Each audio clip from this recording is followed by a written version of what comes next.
The name pho sounds so much like pot de pho. Pot de pho? Pot de pho? Pot de pho. I don't want to butcher a French word because people's gonna call me out. I'm gonna call you out. Sorry. Hello, my name is Sieu and you are watching another episode of Sieu in the Kitchen.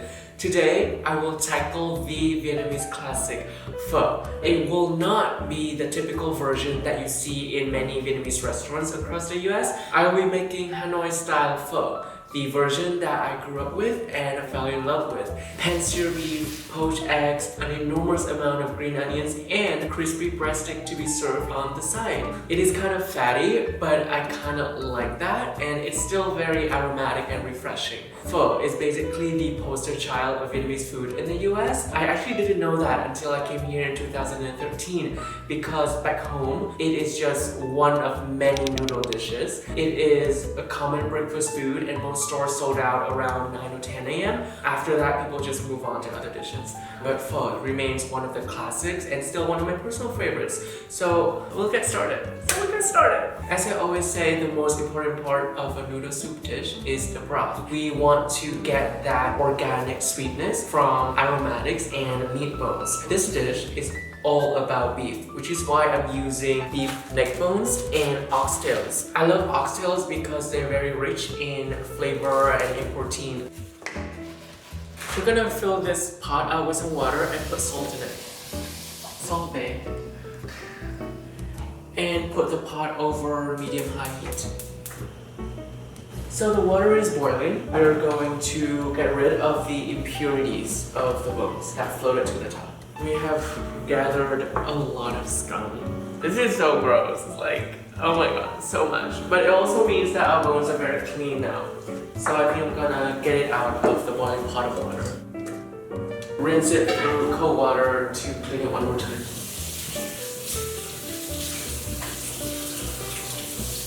So our bones are ready to be put in a stock pot. I recommend using the biggest stock pot that you have in your kitchen because you won't regret it. Pho is often, like a family dish. You want to share it with as many people as possible, and I guarantee you that it will make you so happy to share this dish with your closest friends and family.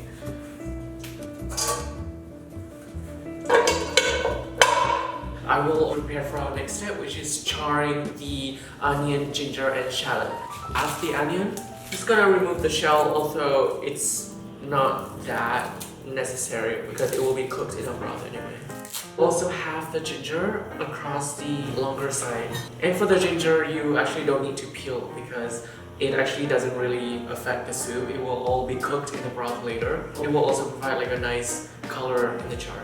Char? Is that even a noun? We're gonna put our halved onion, half ginger, and whole shallots on a baking tray. Cut side facing up and put them in the broiler for about 8 to 10 minutes until they are well charred. Into the broiler we go! Charring the herbs will bring a smoky aroma to the soup broth.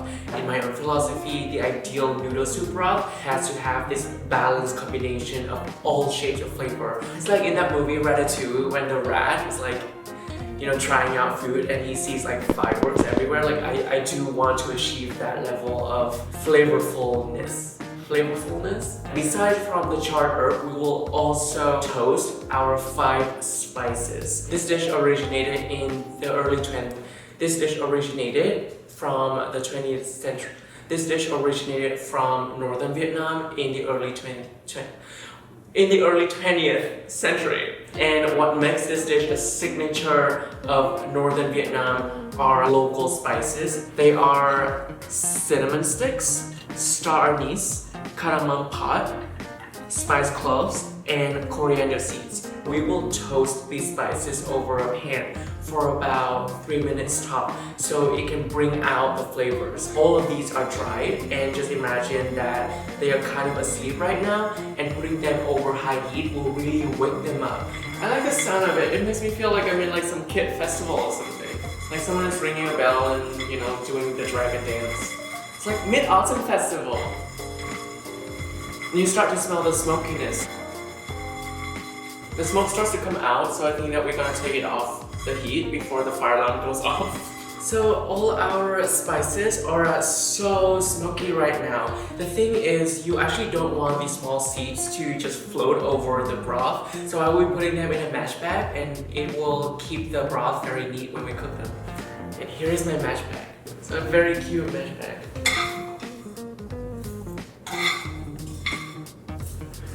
Just gonna close the mash bag.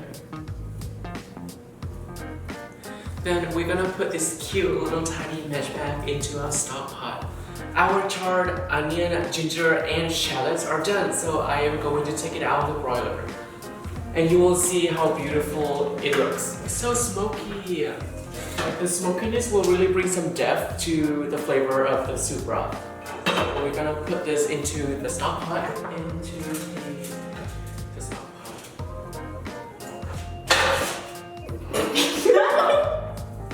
Oh my god. Ta-da! Just filling the pot with a few cups of water.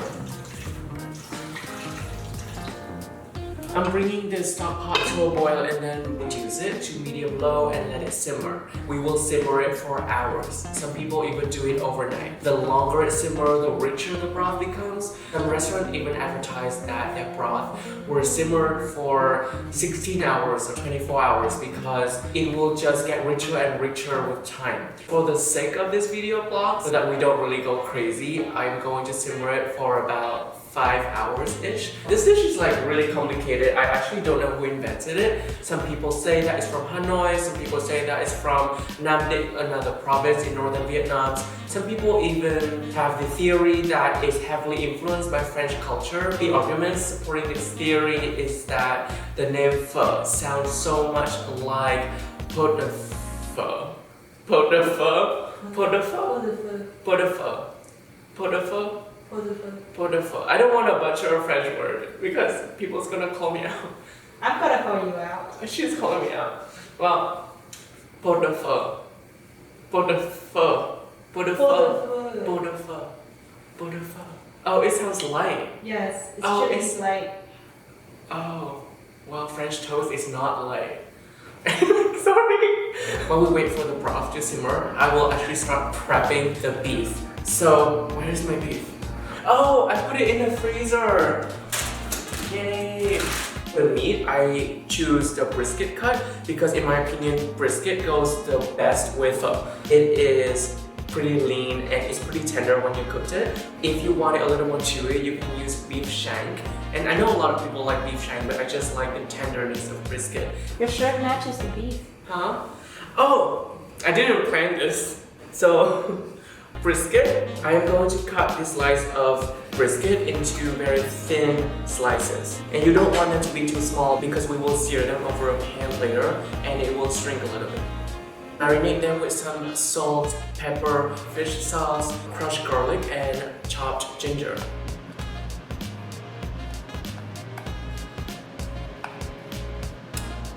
Put the marinated beef in the fridge.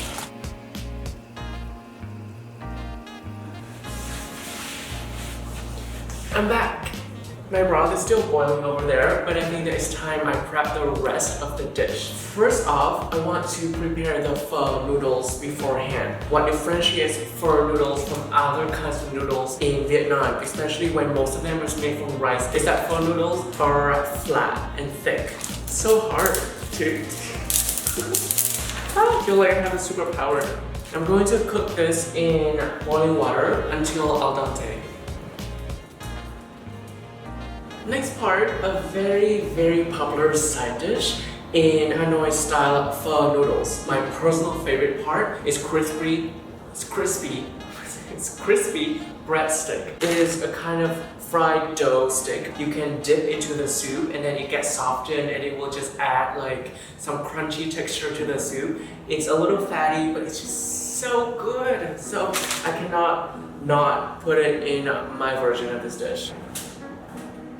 What I'm going to do is bake them in the oven at 350 Fahrenheit for about 15 to 20 minutes until they're all crispy. I'm gonna leave it here for a little bit. multitasking here. To prepare for the topping, we're gonna slice the green onions diagonally so that our slices are really long and pretty.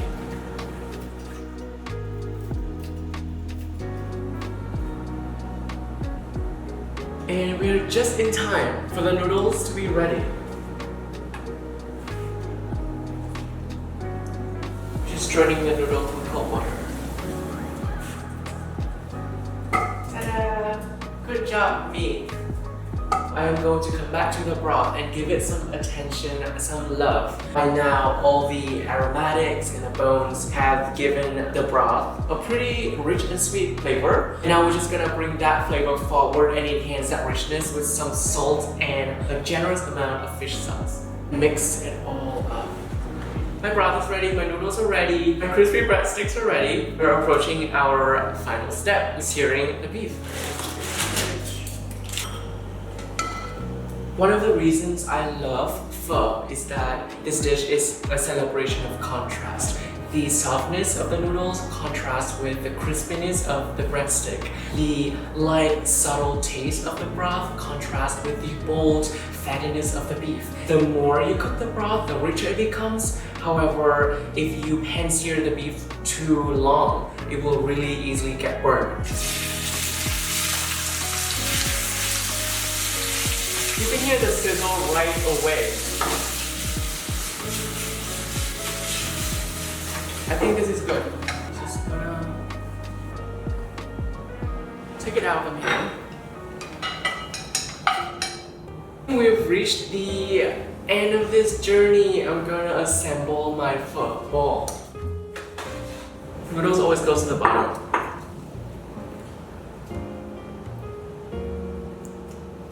Followed by our pan-seared beef. Some onions on top. You want to add an egg yolk in. Transfer to plate. We have a very pretty bowl here right now. I'm going to pour the boiling broth into this bowl.